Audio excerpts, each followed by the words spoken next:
លទៀតហើយផ្អើលទៀតហើយពុកម៉ែបងប្អូនមានរឿងអីចេះចម្រូងចម្រាសផ្អើលឈុលតែម្ដងគឺនៅស្រុកពញាក្រែកខេត្តត្បូងឃ្មុំមហាជនបានផ្ទុះការរិះគន់យ៉ាងចាស់ដៃទៅលើស្នងការដ្ឋានខេត្តត្បូងឃ្មុំជុំវិញសេចក្តីបំភ្លឺដែលរងការចោទថាជាការភូតភរទាំងស្រស់តែម្ដងមានរឿងអីចេះពុកម៉ែបងប្អូនជួយពិចារណាឲ្យតាមដានទាំងអស់គ្នាព័ត៌មាននេះគឺយើងវគ្គ2ហើយគណៈដែលជនរងគ្រោះទទូចស្នើសុំឯកឧត្តមអភិសន្តិបណ្ឌិតសកសុខាឧបនាយករដ្ឋមន្ត្រីក្រសួងមហាផ្ទៃមេត្តាចាត់វិធានការស៊ើបអង្កេតជាបន្ទាន់លើមន្ត្រីប៉ុស្តិ៍ត្រពាំង plong ដែលសង្ស័យថាខុបខិតជាមួយនឹងជនជាតិចិនបំវែអង្គហេតុពិសោទៅខ្មៅនេះអីយ៉យពុកម៉ែបងប្អូនកាន់តែក្តៅកគុកហើយបាទគឺនៅខេត្តត្បូងឃ្មុំស្រុកពញាក្រែក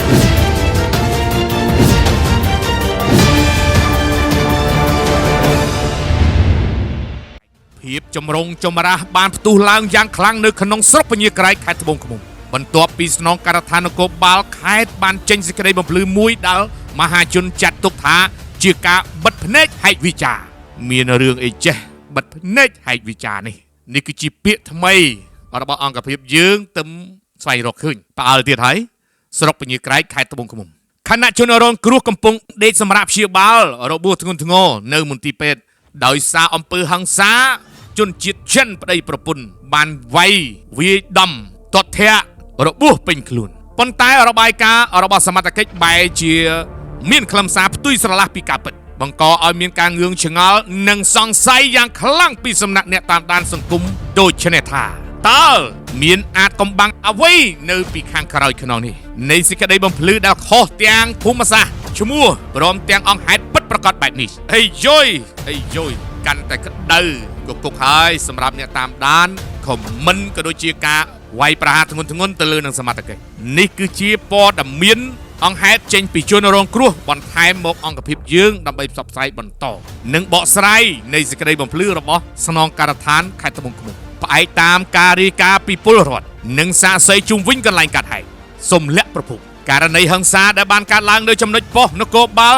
រដ្ឋបាលត្រពាំង plong ស្រុកពញាក្រែកខេត្តត្បូងឃ្មុំបានក្លាយជាផ្ទាំងស៊ីបនៃការរិះគន់យ៉ាងចាស់ដៃមហាជនបានលើកឡើងថាមន្ត្រីមូលដ្ឋានកំពុងលេងល្បែងត្រីងៀតឆ្លៀតពងហើយដោយឆ្លៀតឱកាសបន្លំភ័ស្តុតាងដើម្បីបន្ធូរបន្ថយទម្ងន់ទោសឲ្យជនជាតិចិនពីអ្នកប្តីប្រពន្ធដែលបានបង្កទៅលើជនរងគ្រោះកំពុងតែដេកសម្រាកនៅព្យាបាលនៅមន្ទីរពេទ្យអ្វីដែលធ្វើឲ្យមហាជនហួសចិត្តបំផិតនោះគឺការបំភ្លឺស្នងការខេត្តដែលមានលក្ខណៈទទឹងទឹះមិនស្របតាមសម្ដី